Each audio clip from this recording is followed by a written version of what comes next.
jadi mau diberkati melalui kebenaran firman Tuhan yang diberitakan. Kami siap dengan mata kami, dengan mulut kami, dengan segala hal yang ada, supaya kami sungguh merasakan kesapaan Tuhan di dalam minggu ini. Kami menyerahkan juga untuk hamba-Mu yang dengan keterbatasan ini, bahkan yang hina ini dapat menyampaikan firman Tuhan dengan baik, dengan jelas, sehingga sungguh dapat menjadi berkat. Terima kasih untuk doa kami. Kami siap untuk mendengar sapaan Tuhan pada hari ini. Dalam putra-Mu Tuhan kami Yesus, kami berdoa dan kami bersyukur. Amin. Ya, Ibu Bapak, pada hari ini ya kita mungkin di kanan kiri kita ya masih ada beberapa jemaat yang mungkin belum kembali bersama dengan kita ya masih merespon karena ya esok hari atau beberapa beda hari mungkin ada kegiatan yang lain. Tapi tidak mengurangi sukacita Ibu Bapak, kita sebagai keluarga besar jemaat dikasih ini kita dapat bersama-sama beribadah. Sekali lagi, ibadah atau hari Sabat itu bukan karena ya kita gitu ya, tetapi itu sebuah undangan Tuhan di dalam kehidupan kita. Gak semua orang bisa memahami ini, tapi ya syukur kepada Allah kita dapat merespon di hari ini. Mari Ibu Bapak kita buka Alkitab kita di dalam Galatia, surat Galatia pasal yang kedua. Surat Galatia pasal yang kedua ayat 16 hingga 21. Surat Galatia pasal yang kedua ayat 16 hingga ayat yang ke-21.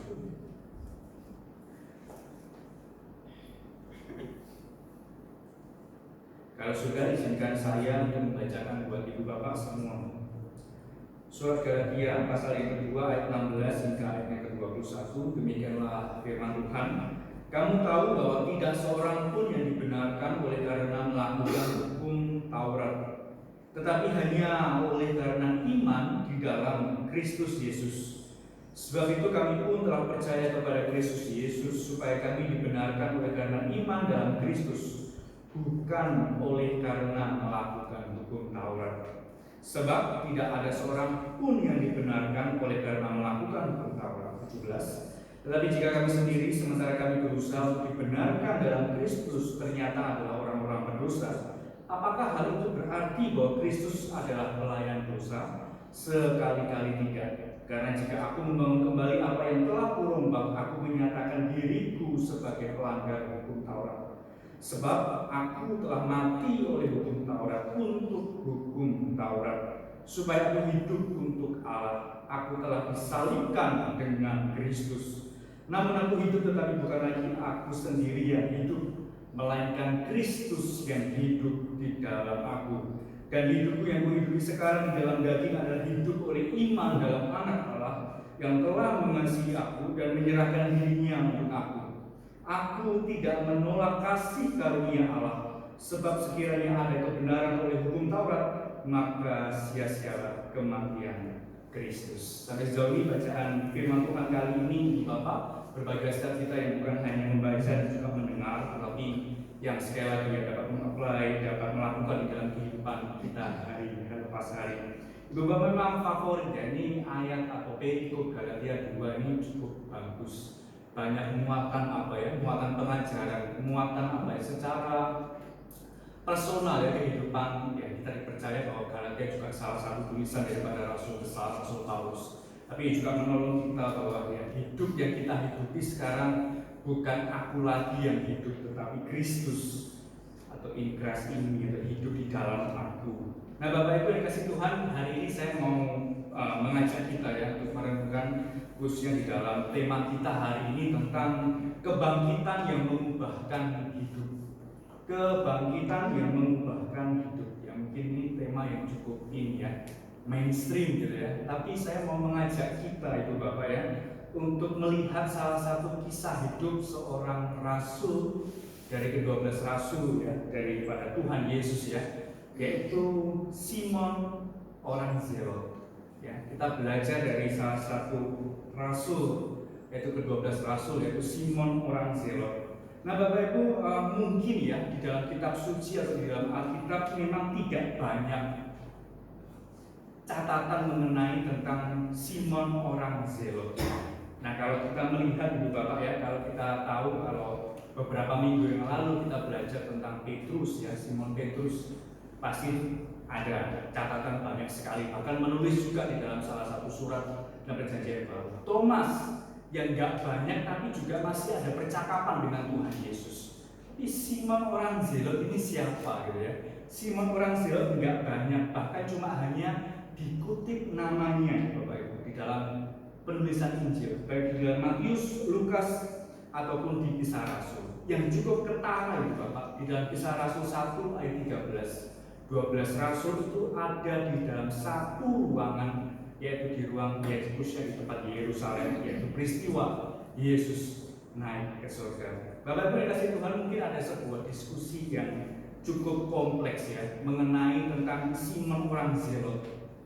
Beberapa teolog, beberapa sarjana Alkitab itu memperdebatkan bahwa ini sebenarnya Simon orang Zelot itu lebih kepada sesuatu semangat menjadi kaum Zelot atau sesuatu yang memang semangat secara religius, atau memang Simon ini memang berasal dari kaum atau partai Zelot.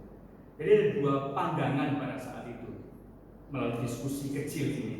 Tapi saya lebih mengambil sebuah posisi ini Bapak. Jadi lebih kepada bahwa Simon itu memang orang Zelot, bukan berbicara tentang semangat seperti partai Zelot atau kaum Zelot, tetapi memang Simon itu berasal dari partai Zelot.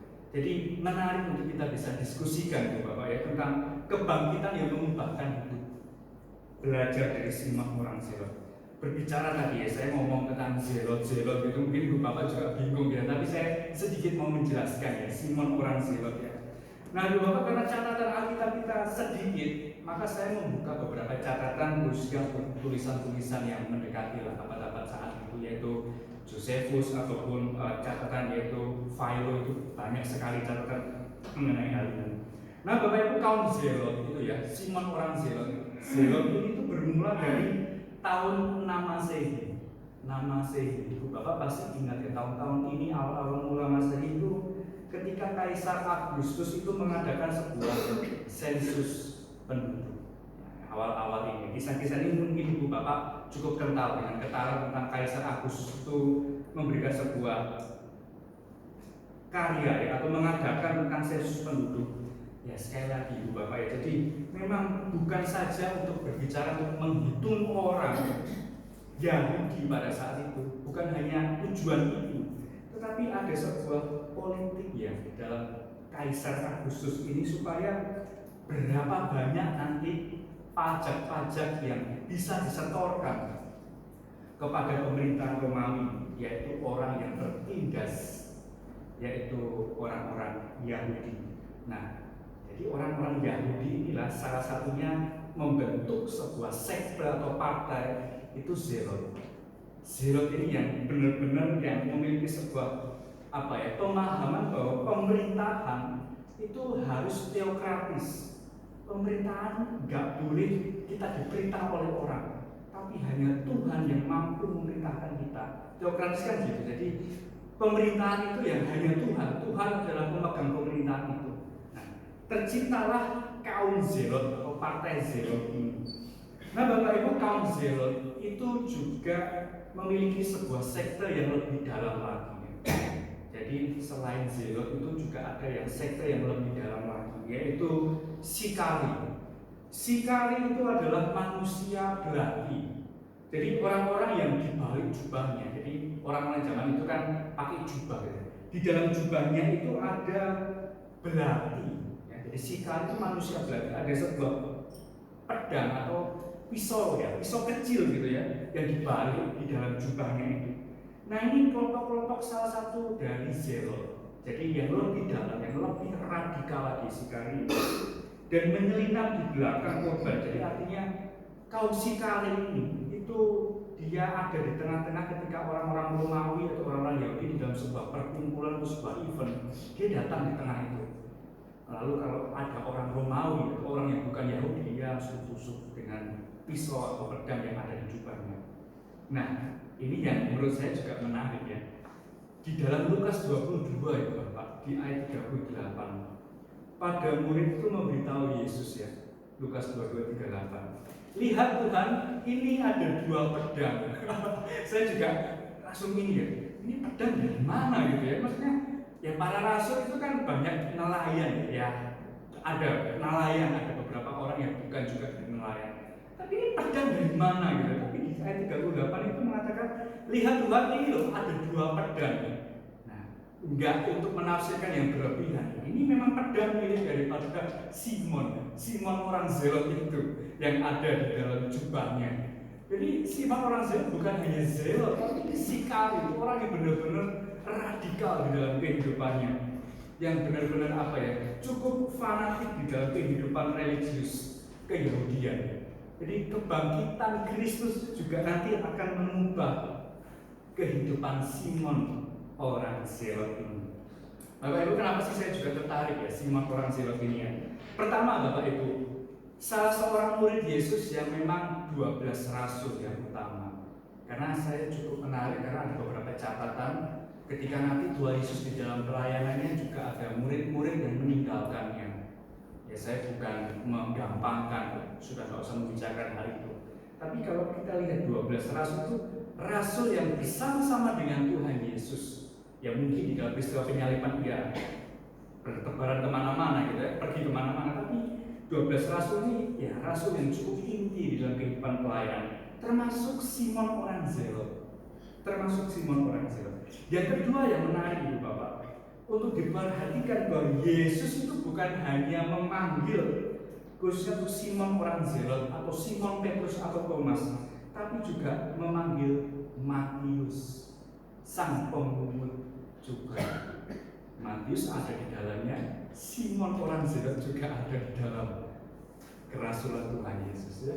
Orang yang sangat pro Yahudi, pro Romawi, Matius dipekerjakan sebagai pemungut cukai, dan orang yang fanatik radikal, Simon orang Zelot di dalam sebuah circle Tuhan Yesus. Ini cukup menarik, bisa kita perhatikan nanti di dalam khotbah kita hari ini ya. Bapak Ibu, di dalam tradisi Yahudi ya, Simon orang Zelot itu artinya orang yang penuh semangat, orang yang giat dan tekun dalam segala hal. Jadi sekali lagi saya katakan bahwa Zelot itu sangat mengagung-agungkan pemerintahan teokrasi yang murni bahkan religiusnya, dan cukup fanatik di dalam keagamaan Yahudi. Bahkan mereka berani mati ya, mandiri, kemajuan, serta supaya agama Yahudi pada saat itu sungguh-sungguh dapat hidup di dalam keyahudian. Lalu Bapak, apa sih yang bisa kita pelajari hari ini ya mengenai tentang kebangkitan Kristus yang mengubahkan hidup? Yang pertama Ibu Bapak, kebangkitan Kristus mengubahkan orientasi hidup kita. Kita belajar dari Simon orang Zelot ini, kebangkitan Kristus itu mengubah orientasi hidup kita ya. Bapak Ibu, di dalam kekristenan pengajaran yang kuat dan sehat itu memang tidak selalu langsung membuahkan hasil, dalam arti kalau kita percaya sama Tuhan bim salabim gitu ya, langsung berubah hidupnya. Enggak, tidak seperti itu cara Tuhan bekerja. Ya seperti yang beberapa tema di dalam pendalaman Alkitab, ada sebuah progres di dalam sebuah penebusan. Bahkan rasul yang besar saja, Rasul Paulus juga mengalami bahwa ada duri di dalam daging. Jadi sekali lagi bukan yang sangat instan perubahan hidup di dalam kehidupan kekristenan, tapi ya ada sebuah progres. Nah Bapak Ibu, berbicara tentang Simon orang Zelot, kaum yang radikal ini, tentu kita berbicara orientasi hidup mereka ya. Orientasi hidup Simon orang Zelot itu apa? Merdeka gitu ya. Pokok memberontak saja kepada pemerintahan Romawi gitu ya. Tapi kita lihat ya, setelah kebangkitan Kristus, orientasi yang dimiliki oleh Simon orang Zelot berubah drastis dalam hidupnya, di dalam perjalanan hidupnya. Kalau berbicara tentang gerakan yang radikal ya, bicara tentang gerakan yang radikal, saya cukup berhati-hati dengan hal ini ya. Ada salah satu fenomena yaitu brainwash ya, atau cuci otak ya, pembentukan ulang suatu pemikiran, gerakan-gerakan radikal. Maksudnya brainwash sendiri itu adalah tidak hanya membuat seorang untuk berperilaku, untuk berperkataan, tetapi merubah cara berpikir, nilai-nilai prinsip yang dianut di dalam pencucian otak atau brainwash ini. Dan faktanya Bapak, banyak penggiat-penggiat yang ada di dalam kaum radikal mengatakan bahwa cukup kasih waktu saya hanya 2 jam, saya akan memberikan sebuah pemahaman dan membentuk gerakan-gerakan yang radikal. Itu salah satu motif di dalam gerakan radikal, itu pencucian otak. Orang yang dimasuki dengan beberapa pengajaran-pengajaran sehingga orang itu menjadi radikal dan militan di dalam kehidupan realitanya. Nah, Bapak Ibu, kembali kepada konteks Simon orang Zelot ini ya. Kebangkitan mengubahkan orientasi hidup. Orientasi adalah sebuah sikap dan juga perilaku terhadap orang lain untuk menciptakan harmoni di sebuah tempat baru. Ya tentu saja, ini juga bukan hanya untuk meningkatkan hidupnya, tetapi sebagai kinerja individu di dalam semakin maksimal di dalam kehidupannya. Bapak Ibu, kalau kita bisa golongkan seperti apa yang saya bahas di awal itu Bapak ya, Simon orang Zelot ini memiliki sebuah orientasi hidup untuk merdeka dari penguasaan, kekuasaan orang Romawi, hidup yang tidak mau dikekang dan diatur, yaitu jelas secara manusia. Tapi saat ini Bapak, Simon si Zelot itu, orang Zelot itu tergoncang imannya karena kekerasan penyaliban Yesus. Simon orang Zelot yang di dalam jubahnya ada belati atau orang yang sikali, bahkan yang radikal, tidak berdaya untuk mencegahnya, dan dia termasuk juga salah satu murid yang meninggalkan Tuhan Yesus ketika juga pasca penangkapan Yesus oleh para tentara Romawi. Bapak Ibu dikasih Tuhan, Simon orang Zelot menyadari orientasi bahwa kerajaan yang dimaksud Tuhan Yesus itu bukan kerajaan di dunia, tetapi kerajaan Bapa yang di surga. Simon orang Zelot memberikan sebuah orientasi hidupnya merdeka, itu kerajaan secara politik. Ya, jadi Simon orang Zelot itu tertarik sama Yesus. Wah, jangan-jangan yang benar ini Mesias ya, kerajaan secara dunia atau secara politik. Saya mau nanti ikut Tuhan, ikut Yesus itu, supaya saya juga menjadi sebuah gerakan yang radikal juga militan melawan khususnya pemerintahan Roma. Ini orientasi Simon orang Zelot. Tapi ketika pasca penyaliban Tuhan Yesus, dia benar-benar tergoncang imannya. Dia tersadar bahwa Tuhan Yesus itu menyatakan bahwa kerajaan itu bukan berbicara tentang dunia, tapi kerajaan yang berbicara tentang kerajaan surga atau pemilik itu Bapa yang di surga. Bapak Ibu, ada salah satu teologi yang menarik, yaitu Derrida. Derrida kan cukup banyak banyak diminati ya kaum reform juga. Derrida salah satu penafsir yang baik, bertanggung jawab juga, yang konsen juga dalam perjanjian baru. Dia mengatakan ini Bapak, mengenai konteks Simon orang Zelot. Tuhan memulihkan orang-orang yang telah terpaku pada hal-hal dunia, ya, contohnya Simon orang Zelot, dan mengubah hidup mereka, khususnya orientasi hidup mereka untuk berfokus kepada hal-hal yang bertahan selamanya. Menurut saya ya, ini kutipan yang cukup bagus dan juga menolong kita, bahwa orientasi hidup kita itu sekali lagi sekarang bukan milik kita, tetapi milik Tuhan, karena Kristus yang mengubahkan hidup kita. Bapak Ibu paham, dunia di sekitar kita ya, ada orang-orang yang memang memiliki sebuah orientasi banyak sekali gitu ya. Paham dunia, misal orang-orang yang orientasinya tentang passion ya, hidup atau kerja kalau nggak sesuai dengan passion nggak mau gitu. Atau orang yang memiliki sebuah orientasi tentang hal keuangan gitu ya, atau beberapa istilah mengatakan yaitu money oriented gitu ya, yang terobsesi atau memang orientasinya tentang hal keuangan. Tapi yang lebih dalam lagi Bapak, bagaimana spiritual kita, orientasi spiritual kita, spiritual oriented kita di hadapan Tuhan. Ya, mindset kita seperti apa yang kita berikan Tuhan kepada selama ini ya.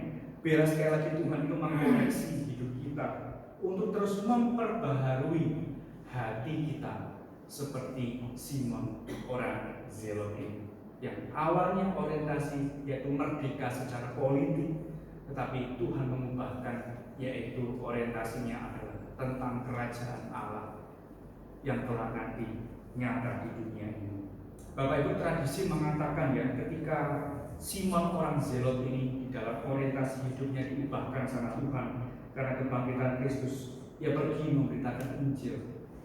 Di abad-abad itu Bapak, banyak sekali yaitu kebiasaan pagan ya. Kebiasaan pagan ini kan orang-orang yang menyiksa diri gitu ya, memotong ini dan itu, mempersembahkan bayi ini dan itu ya untuk secara dewa-dewa yang mereka percaya. Jadi kebiasaan pagan ini sungguh nyata di abad-abad itu. Nah, karena Simon orang Zelot ini sudah diubahkan orientasi hidupnya, ia berani berkhotbah dan memberikan sebuah pengaruh yang luar biasa di daerah Rusia bagian utara. Ya, seorang yang radikal Tuhan ubahkan ya orientasi hidupnya itu untuk sungguh dapat menjadi berkat ketika orientasi diubahkan oleh Tuhan. Itu poin pertama itu Bapak. Poin yang kedua yang bisa kita pelajari adalah kebangkitan Kristus yang mengubahkan hidup itu berbicara supaya kita membuat kita itu takluk kepada Tuhan dan kebenaran. Saya ulangi sekali lagi, kebangkitan Kristus yang mengubahkan di dalam hidup, yaitu membuat kita takluk kepada Tuhan dan kebenarannya. Galatia 2 ayat 16. Kamu tahu bahwa tidak seorang pun yang dibenarkan oleh karena melakukan hukum Taurat, tetapi hanya oleh karena iman dalam Kristus Yesus. Sebab itu kami pun telah percaya kepada Kristus Yesus, supaya kami ya dibenarkan oleh karena iman. Ini poin yang penting ya. Kita yang mengaku orang Depok harus paham ya ayat ini.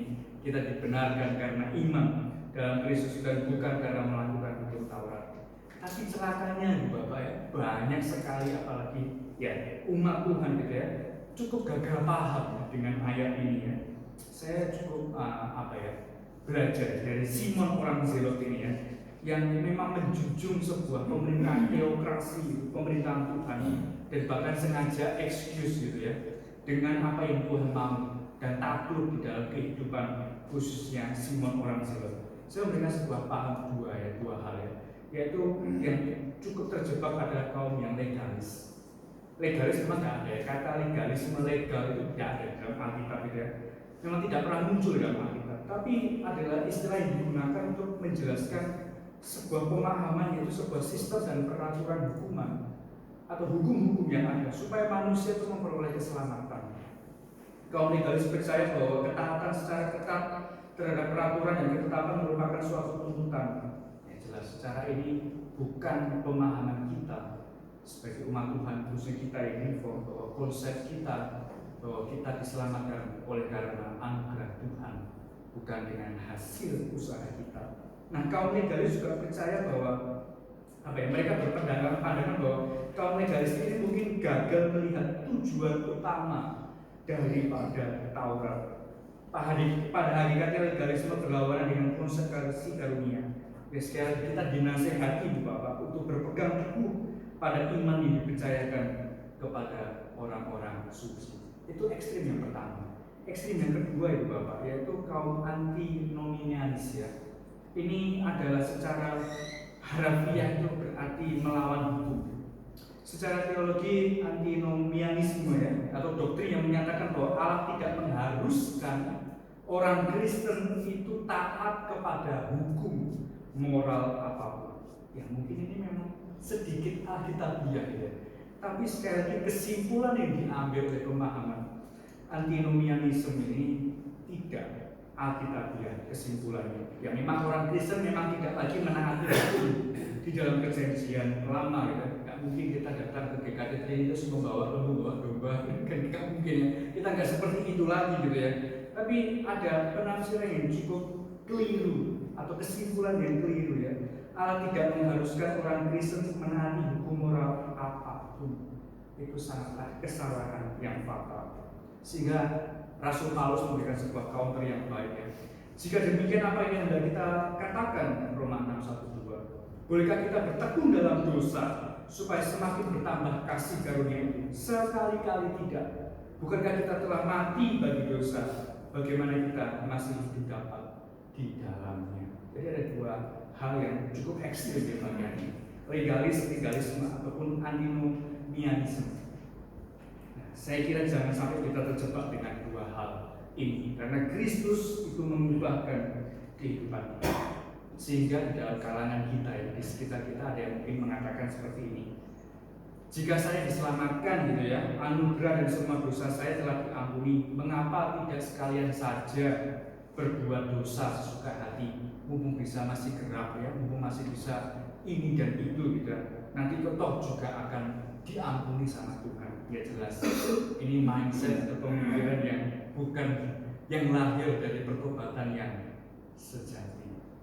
Ya, kita ngomong tentang bertobat itu iya, tapi bukan yang sejati. Kristus mengubahkan hidup kita. Pertobatan sejati itu akan menghasilkan hasrat yang lebih besar untuk menjadi taatnya. Perlu digarisbawahi bahwa pertobatan sejati itu memiliki atau memunculkan hasrat yang lebih besar. Tidak menjamin kita untuk kebal dari dosa, tidak. Tapi hasrat kita tidak berbuat dosa itu makin hari memiliki sebuah progres di dalam kehidupan kita. Nah, Ibu Bapak, terlepas dari rasa syukur kita atas kasih karunia dan pengampunannya, kita pasti ingin menyenangkannya. Allah telah memberikan kasih karunia yang tak terhingga dalam keselamatan melalui Yesus. Ya, respon kita seharusnya ya. Kristus yang mengubahkan kehidupan kita. Firman-Nya sebagai tanda kasih, penyembah dan syukur kita atas segala yang telah dilakukannya bagi kita. Seperti tadi, petunjuk hidup baru dalam kehidupan kita. Janganlah kamu menjadi serupa dengan dunia. Simon orang Zelot ya, diubahkan oleh Tuhan, orientasi hidupnya, bahkan ia takluk kepada Tuhan dalam hidupnya. Cukup fair itu Bapak kalau kita lihat masa akhir hidup Simon orang Zelot. Simon orang Zelot menurut tradisi gereja, khususnya Koptik ya, gereja Koptik yang cukup kental dengan tradisi atau budaya, ia pernah mengajarkan Injil sampai ke Mesir, Afrika hingga Britania. Hingga akhirnya tahun kurang lebih 65 sampai 107, yaitu Georgia Raja Adekai itu pendukung setia agama pagan yang tadi yang saya jelaskan, pagan ya, memulai tindakan keras terhadap rasul dan para pengikutnya. Akibatnya di tahun itu Simon orang Zelot itu ditangkap dan disiksa dengan cara salah satunya adalah digergaji hidup-hidup dalam hidupnya. Dan bukan hanya itu saja, ia juga digantung, disalib karena iman di dalam mengikut Tuhan, takluk di dalam kebenaran firman Tuhan. Ya, di dalam perjalanan kekristenan ya, banyak sekali kisah-kisah hal demikian ya. Tapi itulah yang menjadi sebuah tema kita hari ini. Kita belajar bahwa Kristus itu ya, kebangkitan Kristus mengubahkan hidup seorang. Simon orang Zelot yang berani mati di dalam kaumnya atau sekte Zelotnya, dan akhirnya ia berani mati untuk Tuhan, untuk sekali lagi dengan takluk kepada kebenaran firman Tuhan. Ibu Bapak, kita sudah ya belasan tahun mungkin ya, atau bahkan Ibu Bapak yang sudah senior, bahkan lebih saya seniornya, puluhan tahun Ibu Bapak mengikut Tuhan. Ya, momen tentang kebangkitan Kristus jangan sampai hanya berjalan melewati begitu saja ketika kita mengingat akan karya Tuhan. Tapi sekali lagi kita harus belajar dari Simon orang Zelot ini, di mana orientasi hidupnya itu diubahkan oleh Tuhan. Bahkan di dalam hidup akhirnya ia takluk kepada firman Tuhan di dalam hidupnya. Saya mau menutup khotbah kita hari ini, kita belajar dari Mazmur, kitab yang indah kita bisa pelajari bersama. Di dalam pembukaannya luar biasa. Berbahagialah yang kesukaannya ialah Taurat Tuhan, dan yang merenungkan Taurat itu siang dan malam. Ya, salah satu kitab yang cukup panjang, tetapi dibuka dengan salah satu pernyataan yang luar biasa. Berbahagialah orang yang kesukaannya ialah Taurat Tuhan, dan yang merenungkan Taurat itu siang dan malam. Soli Deo Gloria. Mari kita berdoa. Bersyukur, terima kasih untuk perenungan kami pada hari ini. Kami sekali lagi bersyukur melihat bagaimana kebaikan Tuhan di dalam kehidupan kami, bahwa Engkau yang bangkit dan mampu sekali lagi untuk merubah kehidupan kami. Ampuni setiap kami Tuhan, terkadang orientasi hidup kami masih jauh daripada apa yang Tuhan kehendaki. Tapi sekali lagi dalam perenungan ini kami kembali diingatkan, hidup kami bukan milik kami, tapi milik Tuhan yang bangkit untuk hidup kami. Terima kasih ini doa kami sekali lagi. Biarlah Tuhan meteraikan firman ini, dan kami sungguh bersyukur belajar daripada Rasul-Mu, yaitu Simon orang Zelot. yang sudah kami pelajari sangat luar biasa di dalam hidupnya, yang Tuhan ubahkan hidupnya untuk menjadi alat Tuhan yang luar biasa. Demikian juga setiap kami siap juga Tuhan pakai dimanapun kami berada, pekerjaan kami, usaha kami, ataupun pelayan kami, semuanya untuk kembali kemuliaan nama Tuhan. Terima kasih doa kami. Nah, putramu Tuhan kami Yesus kami berdoa. Amin. Kembalikan.